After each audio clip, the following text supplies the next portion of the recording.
Сәлем баршаңызға.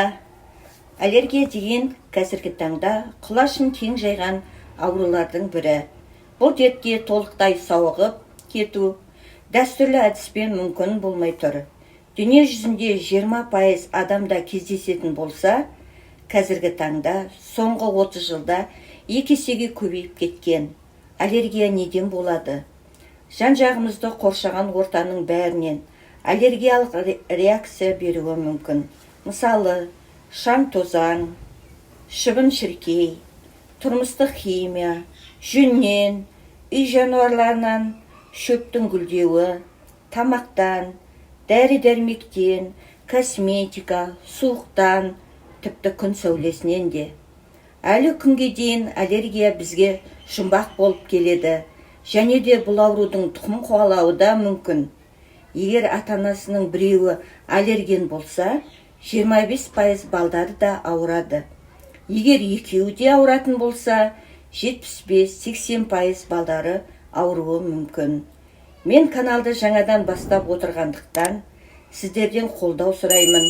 Маған тіркеліп, лайк басып қойыңыздар.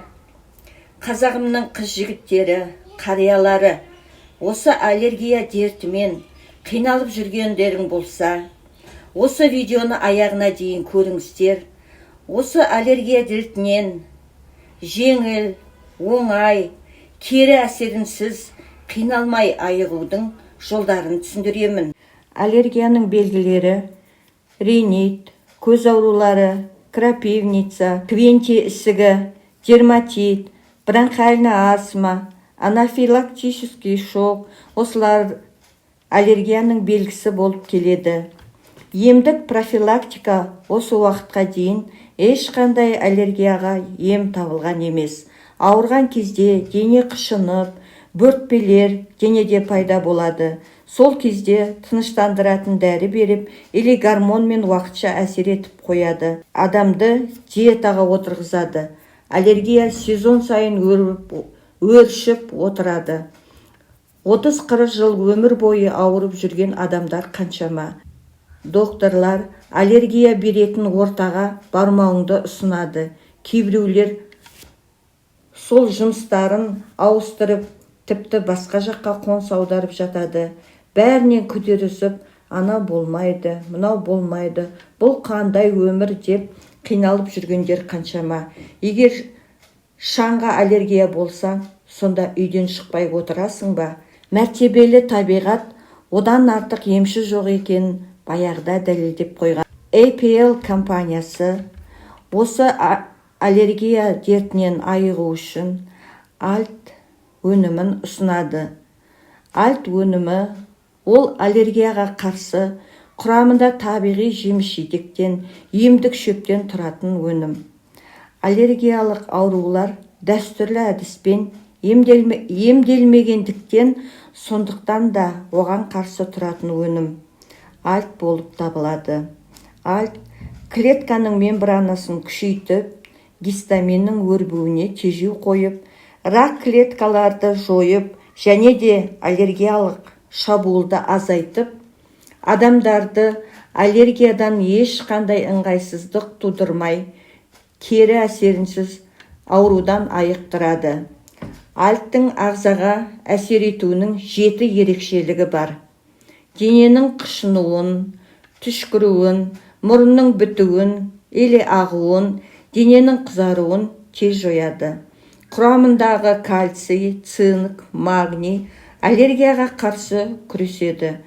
Ағзаның токсин мен аллергияға қарсы күресуін күшейтеді.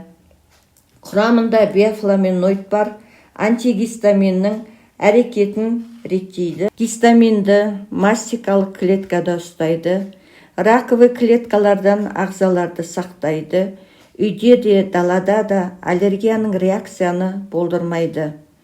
Альт құрамында 11 түрлі табиғи жеміс-жидек, емдік шөптер бар. Соның негізгі 4-5-ін айта кетейін. Зеленый шай аллергиялық реакцияны жеңілдетеді. Смородина маусымдық аллергияға емдік және профилактика әсерін береді. Оның құрамындағы ағзаның сақтандыру процесін күшейтеді. Имбир керемет құрамы ағзадағы аллергиялық реакцияны қышыну, мұрынның бітуі, жөтел, тері қызаруын болдырмайды. Мангостин іштегі аллергия тудыратын заттарды денеден тазалап, дәрет арқылы шығарып тастайды. Эвкалипт ағзадағы салқынға қарсы, ауырғанды басатын, микробқа қарсы қасиетімен ағзаға аллергиялық реакция жеңіл өтуіне әрекет жасайды, тыныштандырады. Альт туралы айтқанды естідіңіздер, мұндай өнім технологиясы дүниеде жоқ. Сондықтан аллергиядан қалай құтылу жолын айттым, шешімді өздеріңіз қабылдайсыздар. Келесі видеоны көру үшін, керемет ақпарат алу үшін маған тіркеліп, лайк басыңыздар. Келесі кездескенше сау болыңыздар.